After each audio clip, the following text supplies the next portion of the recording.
I knew something was wrong the moment I pulled into my driveway and saw 3 HOA board members standing at the edge of my property, staring down at the shoreline with clipboards in hand. My lakefront home in Lake Geneva, Wisconsin, had been my sanctuary for the past 8 years, a peaceful escape from the chaos of my consulting work in Chicago. The natural cattails that lined my portion of the shore had been there since before I bought the place, swaying gently in the breeze and providing habitat for red-winged blackbirds and dragonflies. Now, apparently, they were about to become a problem.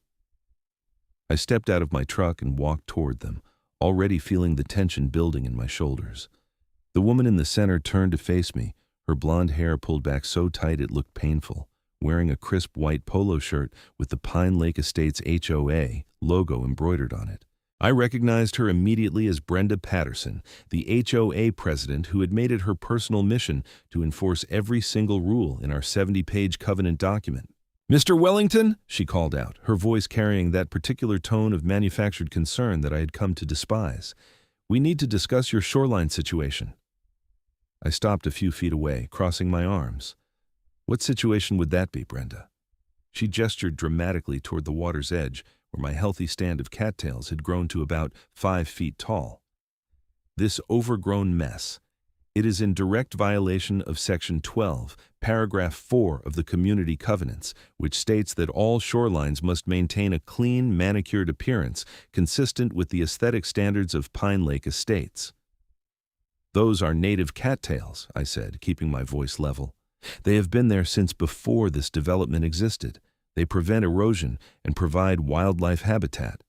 The man to her right, Roger something or other from the Architectural Review Committee, shook his head. "The covenants do not make exceptions for native plants, Mr. Wellington. Several residents have complained that your property looks unkempt from the water." I felt my jaw tighten. Several residents, or just the ones who think a lake should look like a swimming pool? Brenda's smile was razor thin. "The board has voted unanimously. You have 14 days to remove the cattails and restore your shoreline to an acceptable condition. Otherwise, per Section 28 of the covenants, the HOA will take corrective action and bill you for the costs, plus a 20% administrative fee." "You cannot be serious," I said. "Do you have any idea what those cattails do for shoreline stability? The roots hold the soil in place. Without them, the bank will just wash away into the lake." The third board member, a woman whose name I could never remember, consulted her clipboard. "The covenants require all shorelines to be either grass lawn to the water's edge or decorative rock. Your choice.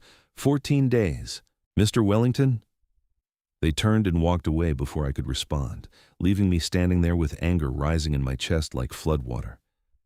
I walked down to the shoreline and ran my hand along one of the thick cattail stalks.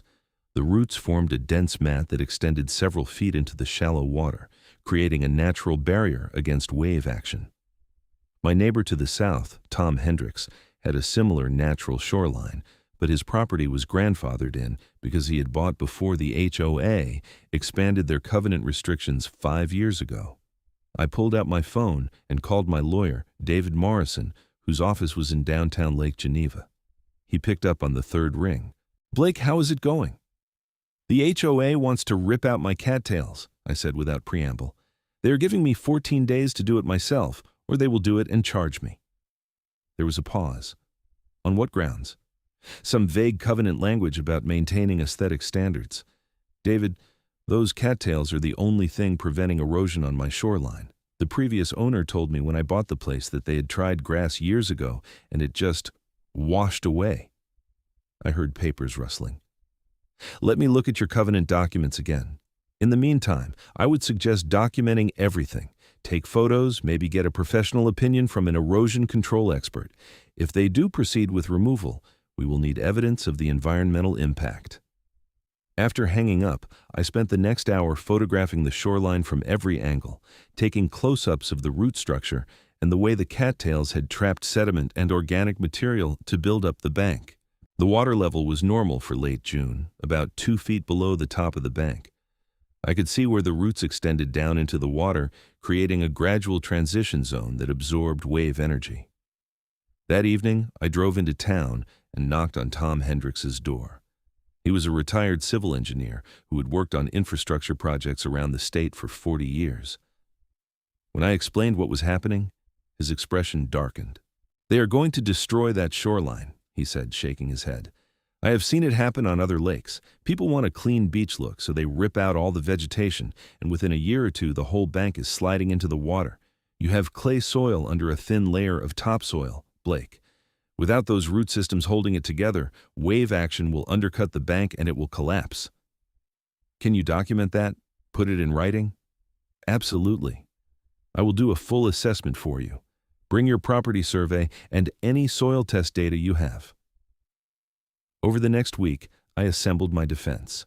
Tom provided a detailed engineering report explaining the critical role of the cattails in preventing erosion.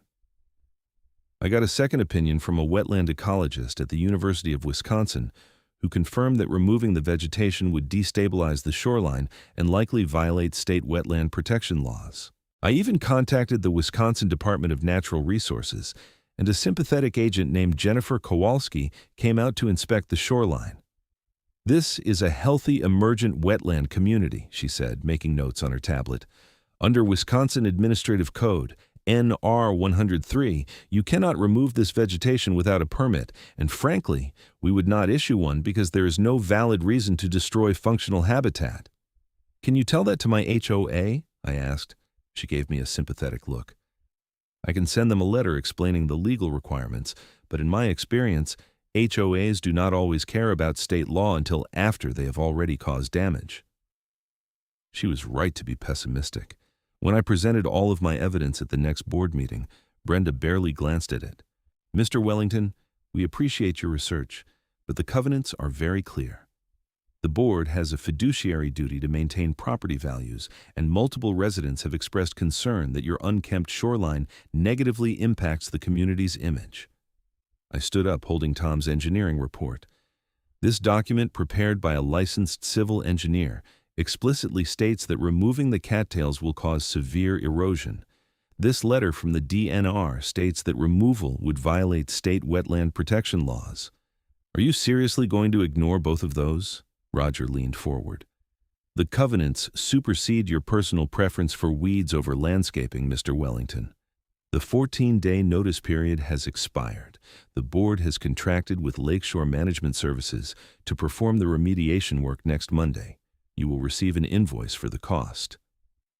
"This is insane," I said, my voice rising. "You are going to cause thousands of dollars in damage to my property because you want everything to look like a golf course."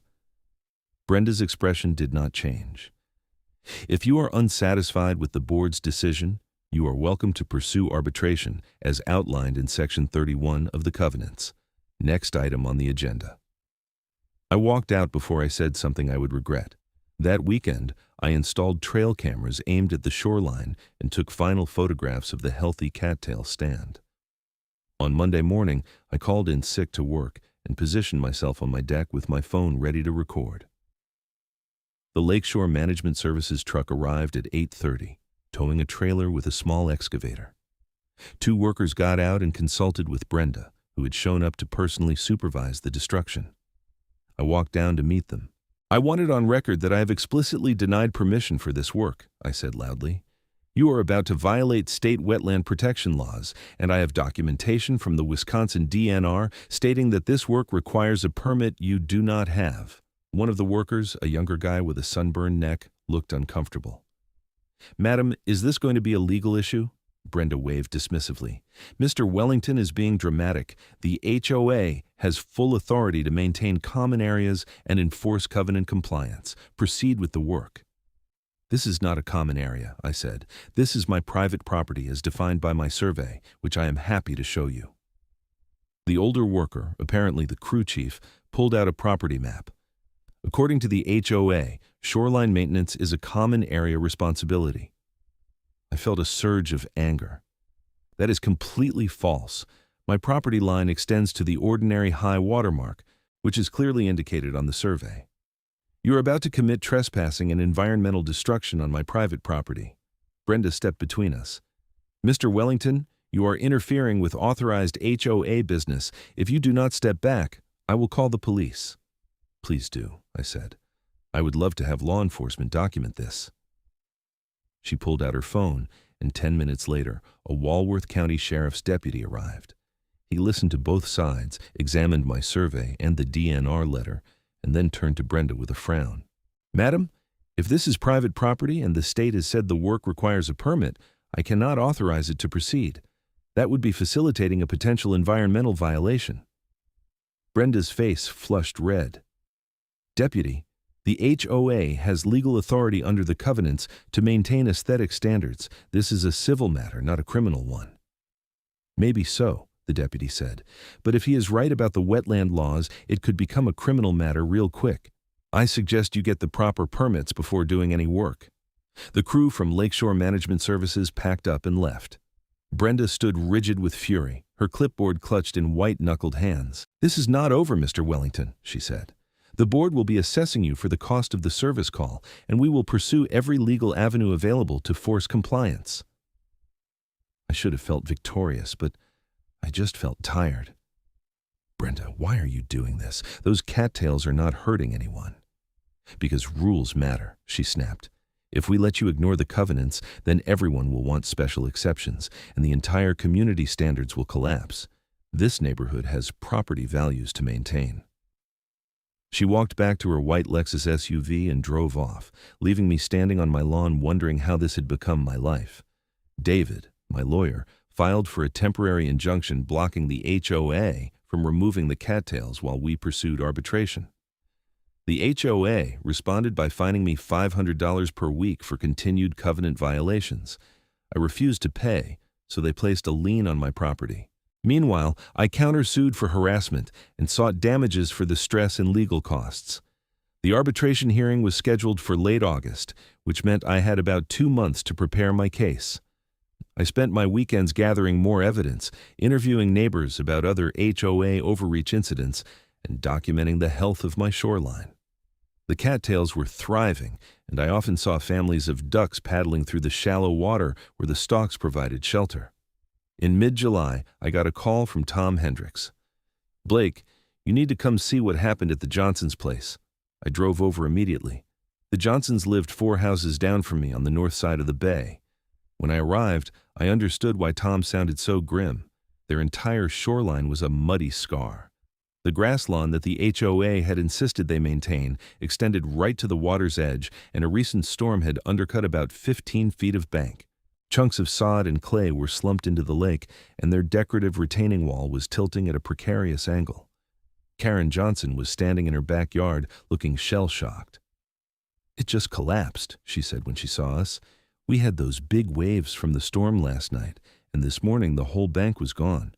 Our engineer says it will cost at least $40,000 to stabilize and rebuild." Tom walked down to inspect the damage. "This is exactly what I was talking about. Without deep-rooted vegetation, there's nothing to absorb wave energy or hold the soil matrix together. The first significant storm, and boom, total failure." "Did the HOA require you to remove native plants too?" I asked Karen. She nodded miserably. 3 years ago, we had a mix of sedges and rushes, similar to your cattails. Brenda said it looked swampy and made us put in grass. Our landscaper warned us this might happen, but the HOA threatened liens if we did not comply. I took extensive photographs of the damage and got Karen's permission to include them in my arbitration evidence. Over the next 2 weeks, I heard about 3 more shoreline failures in the neighborhood. Every single one was on a property where the HOA had forced removal of native vegetation in favor of grass or decorative rock. At the August board meeting, I stood up during the public comment period and displayed photographs of all 4 failures on my laptop. "This is what happens when you ignore science and engineering in favor of aesthetics," I said. 4 properties have suffered major erosion damage in the past month alone, totaling over $150,000 in repair costs. All 4 were required by this board to remove natural vegetation. Meanwhile, my shoreline and Tom Hendricks's shoreline, which both have native plants, are completely stable. Brenda did not even look at the photos. "The board does not accept responsibility for natural weather events, Mr. Wellington. Storms cause erosion. That is not the HOA's fault. It is when you create the conditions that make erosion inevitable," I shot back. You have been systematically destroying the natural defenses that protect these shorelines, and now homeowners are paying the price. Roger cleared his throat. The covenants require uniform standards. Mr. Wellington, we cannot have some properties looking natural and others manicured. It creates visual inconsistency. So visual consistency is more important than preventing property damage? I asked incredulously. The meeting is adjourned, Brenda announced, banging her gavel. I left feeling more frustrated than ever, but I also noticed something interesting. Several other homeowners came up to me in the parking lot to express support. A woman named Patricia Mills told me she had received a violation notice about her native wildflower garden and was terrified of facing the same fate as the Johnsons. A retired couple, the Andersons, said they were organizing a petition to recall the current board. The arbitration hearing finally arrived in late August. We met in a conference room at a law office in Elkhorn with a professional arbitrator named Harold Chen presiding. David presented our case methodically, walking through the engineering reports, the DNR documentation, the photographs of erosion damage on other properties, and the financial harm I had suffered from the HOA's harassment. The HOA's lawyer, a severe-looking woman named Margaret Durst, argued that the covenants gave the board broad discretion to enforce aesthetic standards and that my refusal to comply was undermining the authority necessary to govern the community. When it was my turn to testify, I spoke directly to the arbitrator. Mr. Chen, I am not against reasonable rules. I understand that communities need standards, but what the HOA is demanding is not reasonable. It is environmentally destructive, financially harmful, and ignores both state law and basic science. They are so focused on making everything look like a picture in a magazine that they are causing real damage to real people's properties. Harold Chen asked several pointed questions about whether the HOA had considered environmental impact before enforcing the shoreline standards. Margaret Durst admitted they had not commissioned any studies or consulted with erosion control experts. So the board simply decided that grass looks better than native plants and made it a rule? Chen asked. The board determined that natural vegetation was inconsistent with community standards, Durst replied stiffly. Chen made a note. I will issue my decision within 30 days. I left feeling cautiously optimistic, but I also knew that even if I won, Brenda and the board would make my life difficult in other ways. Sure enough, the following week, I received a violation notice for parking my truck in the driveway overnight instead of in the garage, then another for having a garden hose visible from the street. It was petty retaliation, and we both knew it. The weather in early September was volatile, with several strong thunderstorms rolling through southern Wisconsin. Each storm brought high winds and waves that pounded the shoreline. I watched nervously from my deck as whitecaps crashed against my cattails, which bent and swayed but held firm, dissipating the wave energy before it could reach the bank. On September 7th, a particularly severe storm system moved through overnight. I woke to thunder rattling the windows and lightning illuminating the lake in stark flashes. The wind howled, and I could hear things banging around outside. By morning, the storm had passed, leaving branches and debris scattered across the yard. I walked down to check the shoreline and found everything intact. The cattails looked battered, but unbroken, and the bank showed no signs of erosion. Satisfied, I headed inside to make coffee. An hour later, my phone rang. It was Tom Hendricks, and his voice was urgent. Blake, you need to get over to the community beach area right now. It is bad. I drove over immediately, following the loop road around to the common shoreline area that the HOA maintained as a beach for residents. What I saw made my stomach drop. The entire bank along the 100-foot beach frontage had collapsed into the lake. What had been a gentle grass slope down to a sandy beach was now a chaotic jumble of mud, clay, and displaced sod. The erosion had undercut the bank so severely that 2 decorative lampposts were leaning at 45-degree angles, and a section of the brick paver pathway had cracked and subsided. A crowd of residents had gathered, and Brenda was there with Roger and several other board members, staring at the destruction with obvious shock. The damage was extensive. I estimated that at least 30 feet of bank had slumped into the water, and cracks extending back from the edge suggested more was ready to fail. Tom was already examining the damage with a professional eye. Complete loss of structural stability, he said, pointing to where the grass roots extended maybe 4 inches into the soil before giving way to clay. No deep root system to hold the matrix together, no vegetation in the water to break up wave action. The storms just kept undercutting until the whole thing let go. I pulled out my phone and started taking photos. Brenda noticed and marched over. "This is HOA property, Mr. Wellington. You do not have permission to be here." "It is a common area," I said, continuing to photograph. "I am a homeowner in this community, which means I have every right to be here. And I'm documenting this because it is directly relevant to my arbitration case." Her face reddened. "This is a natural disaster. It has nothing to do with your ridiculous campaign to avoid maintaining your property." Tom stepped forward. "Mrs. Patterson, this is not a natural disaster. This is the predictable result of removing all the natural vegetation from a shoreline composed of unstable clay soils. I have been saying this would happen for years, but the board refused to listen." "Who asked you?" Brenda snapped. "I am a licensed civil engineer with 40 years of experience," Tom said calmly. "And I'm telling you that this happened because you prioritized appearance over engineering. You wanted a beach that looked pretty, so you put in grass and sand. But you did not install any deep-rooted vegetation to stabilize the bank. You did not address the soil composition issues, and you did not consider wave action dynamics. Now you are looking at probably $200,000 in repairs, minimum." The other board members were looking uncomfortable now. Roger pulled Brenda aside, and they had a hushed, intense conversation. I continued documenting everything, getting wide shots of the overall damage and close-ups of the failed soil structure. Over the next few days, the full extent of the catastrophe became clear. The HOA's insurance company sent out adjusters who determined that the damage was not covered because it resulted from improper maintenance and failure to address known erosion risks. That meant the repair costs would have to come from HOA reserves or a special assessment on all homeowners. At an emergency board meeting, a representative from a geotechnical engineering firm presented their assessment. The repair would require excavating the failed material, installing a proper retaining wall system with drainage, and establishing deep-rooted vegetation to prevent future failures. Total cost? $280,000. The HOA had barely $60,000 in reserves.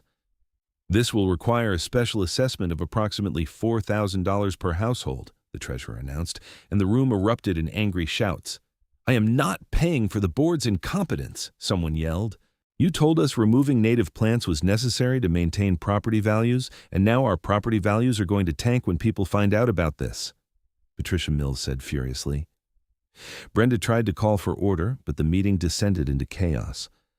I sat quietly in the back, watching years of arrogant decision-making catch up with them. When things finally calmed down enough for discussion, one of the homeowners made a motion to suspend all covenant enforcement related to shoreline vegetation pending a comprehensive environmental review. It passed by a vote of 47 to 12. Another homeowner moved to recall the entire board and hold new elections. That passed even more decisively. Harold Chen issued his arbitration decision 3 days later. He ruled comprehensively in my favor, finding that the HOA's shoreline requirements violated both environmental best practices and state wetland protection laws.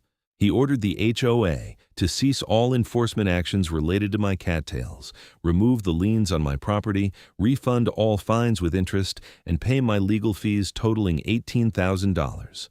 More significantly, he issued a permanent injunction preventing the HOA from requiring removal of native vegetation from any shoreline in the community. I felt vindicated, but the story was far from over.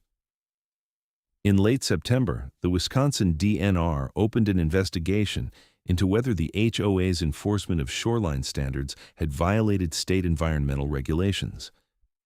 Jennifer Kowalski, the agent who had inspected my cattails earlier, was assigned to lead the investigation. She interviewed dozens of homeowners, reviewed board meeting minutes going back 5 years, and inspected every shoreline in the community. What she found was damning. The HOA had systematically forced the removal of native vegetation from 23 properties, in every case without obtaining required permits or conducting environmental review. Some of the removed vegetation had been in mapped wetlands, making the violations even more serious. In October, the DNR issued a formal violation notice to the HOA and assessed fines totaling $95,000. They also ordered the HOA to develop and implement a shoreline restoration plan that would reestablish native vegetation on all previously disturbed shorelines at the HOA's expense. Brenda and the other board members tried to fight it, but their lawyer advised them that the DNR had an airtight case. The violations were clear, the evidence was overwhelming, and continuing to fight would only result in additional penalties. The recall election happened in early November. Brenda, Roger, and the 3 other board members were removed, replaced by a new board that included Tom Hendricks as president and Patricia Mills as vice president. One of their first actions was to hire an environmental consulting firm to develop a comprehensive natural shoreline restoration plan. I was asked to join the committee overseeing the restoration work, which felt like poetic justice. We spent weeks working with wetland ecologists and erosion control specialists to design a plan that would restore ecological function while still providing recreational access. The new community beach would be smaller, but more sustainable, with designated swimming areas surrounded by native plantings that would prevent future erosion. The financial reckoning was painful for the community. Between the DNR fines, the emergency shoreline repairs, my legal fees, and the restoration costs, the total bill came to over $500,000. The special assessment was steep, but most homeowners accepted it as the price of years of poor governance. Brenda did not go quietly. She filed a lawsuit against the new board, claiming the recall election was invalid and that she should be reinstated. It was dismissed within 2 months. She also tried to organize a counter-recall against Tom and Patricia, but could not get enough signatures. Eventually, she and her husband put their house on the market and moved away. I heard they bought in a different development, one with even more restrictive covenants. I wished those future neighbors luck. The restoration work began in April of the following year. I watched with satisfaction as crews planted native sedges, rushes, and yes, cattails along the damaged shorelines. The Johnsons, who had suffered the first major erosion failure, were thrilled to finally have proper shoreline stabilization. Karen told me she had nightmares about watching more of her yard disappear into the lake.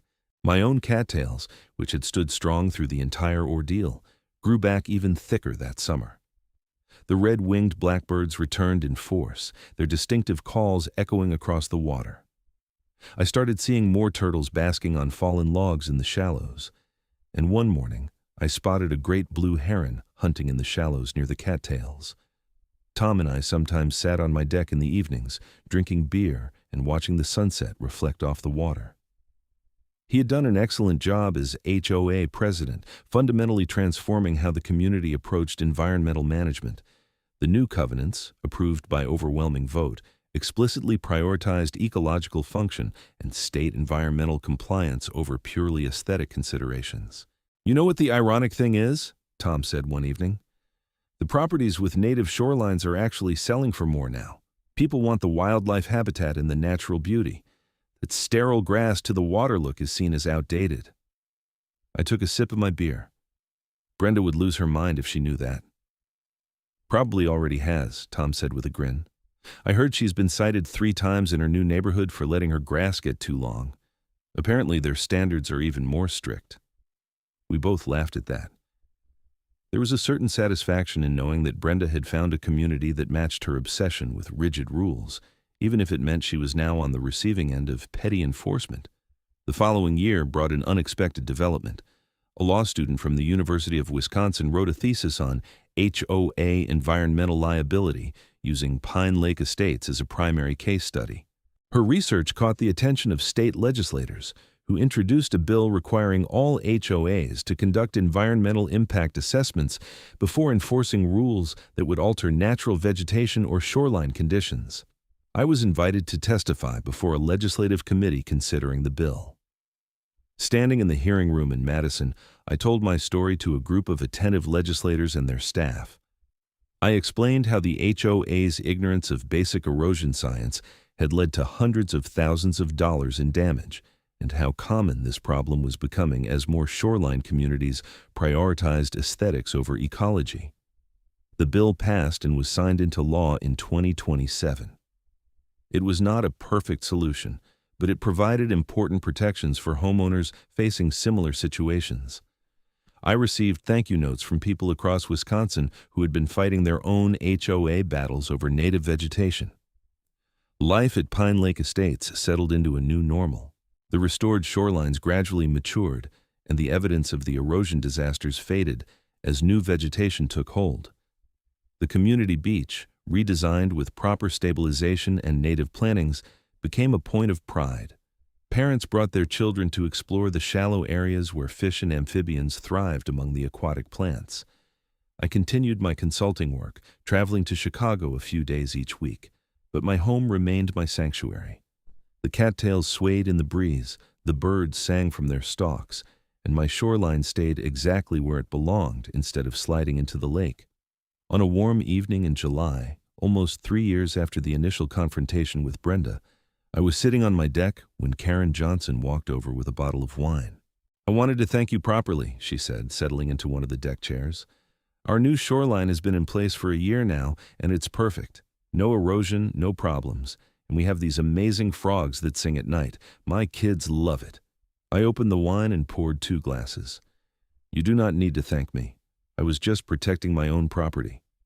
"You did more than that," she insisted. "You stood up to Brenda when everyone else was too intimidated. You proved that the HOA was wrong, and you forced them to change. Our property values would be in the toilet right now if you had not fought back." We sat in comfortable silence for a while, listening to the evening chorus of birds and frogs. The sun was setting, painting the sky in shades of orange and pink that reflected off the calm water. "Do you ever regret buying here?" Karen asked. "With all the drama and the legal battles?" I thought about it. Sometimes during the worst of it, I wondered if I should just sell and move somewhere without an HOA. But this is a beautiful place, and most of the people here are good. It was just a handful of people on a power trip who caused all the problems.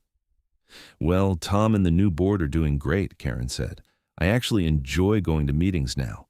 Can you believe that?" I could believe it. The new board operated with transparency and common sense, consulting experts before making decisions and actually listening to homeowner concerns. They had even started a quarterly newsletter featuring articles about native landscaping and wildlife conservation. It was like night and day compared to the Brenda era. Over the next few years, Pine Lake Estates became something of a model for environmentally responsible HOA governance. Other communities reached out to Tom and the board for advice on implementing similar changes. The Wisconsin Association of Lakes featured the community in a presentation about shoreline restoration best practices. My cattails, the ones that started everything, continued to thrive. Each spring they emerged fresh and green, growing tall through the summer and turning golden brown in the fall. They had become more than just plants to me. They were a reminder that sometimes the right thing to do is also the hardest thing, that standing up to bullies matters even when it is exhausting, and that nature usually knows better than people who care more about appearance than substance. I never did have to deal with Brenda again after she moved away, though I occasionally heard updates through the neighborhood gossip network. Apparently, she had tried to join the board at her new community, but was voted down after someone discovered her history at Pine Lake Estates. The internet had made it easy to research people's backgrounds, and her role in the erosion disaster was well documented in local news articles and the legislative testimony. There was a certain karmic justice in that, though I tried not to take too much satisfaction from her struggles. The whole experience had taught me that people like Brenda are often driven by deep insecurities and a need for control that has nothing to do with the actual issues they claim to care about. She probably genuinely believed she was protecting property values and maintaining standards. She was just completely wrong about how to do it. The final chapter in the saga came in 2029 when the last of the shoreline restoration projects was completed. The community held a celebration at the beach, which now featured a beautiful blend of recreational space and natural habitat. Children played in the designated swimming area, while their parents relaxed on the sandy section. Native grasses and flowers grew on the upper bank, their roots holding the soil firmly in place. In the shallow water, cattails and sedges created sheltered areas where small fish could hide from predators. Tom gave a speech acknowledging all the work that had gone into transforming the community's approach to environmental stewardship. He specifically thanked me for being willing to fight when it would have been easier to just cut down the cattails and comply. Blake Wellington showed us that sometimes following the rules is not the right thing to do, Tom said. Sometimes we need people brave enough to stand up and say, this rule is wrong, and we need to change it. Our community is healthier, more beautiful, and more valuable because he refused to back down. People applauded, and I felt a mix of embarrassment and pride. I had not set out to be anyone's hero. I had just wanted to keep my cattails. Later that evening, I stood on my dock and looked out across the water. Other docks stretched along the shoreline, and between them I could see the green stalks of native vegetation swaying gently in the breeze. The lake was calm, reflecting the deepening blue of the twilight sky. Somewhere in the cattails, a red-winged blackbird called out its distinctive song. I thought about all the meetings and arguments, the legal fees and stress, the documentation and testimony. It had been exhausting and frustrating and expensive, but standing there watching the healthy shoreline, knowing that dozens of properties were protected from the kind of catastrophic erosion that had nearly destroyed the community beach, I knew it had been worth it. The water lapped softly against the dock pilings, and in the distance I could hear children laughing at a neighbor's house. This was home, with all its complications and history. The cattails had saved not just my shoreline, but in a way the entire community, forcing a reckoning with years of misguided policies and arrogant leadership. Sometimes the smallest acts of resistance lead to the biggest changes. Sometimes refusing to cut down a few plants can reshape an entire community's relationship with the natural world. And sometimes, just sometimes, standing up to a power-tripping HOA president can actually make things better for everyone. I walked back up to the house, leaving the cattails to continue their quiet work of holding the shore against the endless motion of the waves, just as they had done for thousands of years before anyone thought to build houses along this beautiful lake. Tomorrow I would go back to work, back to my consulting projects and client meetings. But tonight, I was just a guy who lived on a lake, protected by cattails, grateful for the natural systems that sustained us all, whether we appreciated them or not. The lights from the houses across the bay twinkled on the water, and I could see the silhouette of the restored community beach in the distance. It looked nothing like the sterile, manicured vision Brenda had fought so hard to maintain. It looked better. It looked real, alive, sustainable. It looked like what a lakeshore was supposed to look like. And my property, the one that had started all the trouble, stood as living proof that sometimes the old ways are the best ways, that nature has solutions humans spend fortunes trying to replicate, and that a stand of cattails can be worth fighting for even when everyone tells you are crazy for caring so much about some weeds. I was not crazy. I was right. The collapsed banks and hundreds of thousands in repair costs had proved that beyond any doubt. The new state law protecting shoreline vegetation had enshrined it in legal code. But more than that, the transformation of Pine Lake Estates from an authoritarian aesthetic dictatorship into a community that valued science, ecology, and common sense had validated every difficult moment of the fight. As I locked up the house for the night, I looked out the window one more time at the darkened shoreline. The cattails were invisible in the darkness, but I knew they were there. Roots deep in the soil and sediment, holding everything together. Tomorrow, they would catch the morning sun, bend in the wind, provide shelter for nesting birds. They would do what they had always done, what they were designed by millions of years of evolution to do. And I would be here to make sure no one tried to destroy them again.